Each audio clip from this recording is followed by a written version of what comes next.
Do you feel like being consistent in the gym helps you be consistent as an artist and like creator, putting out work and creating? Oh my God, yeah. I, as an artist, feel like I train like an athlete, even though I'm not training for anything. Like I artistically train like an athlete. Like I condition myself the way that an athlete would for like a big race or something. Like I'm very specific and intentional about like everything that I do and every day that I do it. So like I every day have like a segmented like thing that I'll do. So like on Mondays I just kind of like let myself make whatever I want. On Tuesdays I like cut out images that I've taken. On Wednesday I like animate something. On Thursday I do something new that's hard, which is annoying, but Which it's is fun because annoying. it like helps me learn something new.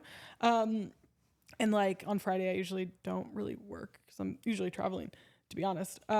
So it's like I get to regiment like what I do, and then I work out in the morning so I can just like get right into it when I'm done. Because like even by the end of my workout, it's like the thoughts start to creep in of like, oh, I have this email I need to send, I have this I need to do. And it's like I don't like to have that. So it's like I like to get there so early that I'm like, I don't know what's happening right now. Like I'm just here, and then all that stuff will seep in later.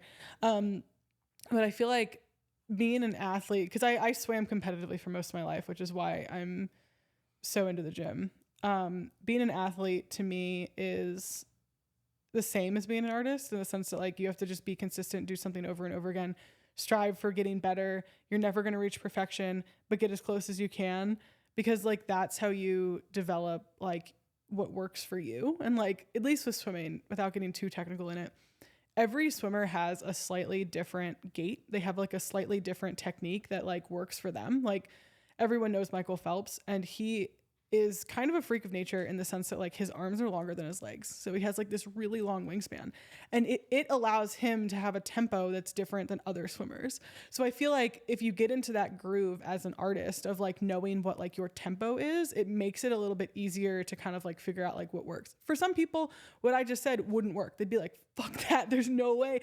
Where for me, it works, you know? And like, I know other artists for that works for them. But it's like just about figuring out like what that tempo is for you, you know?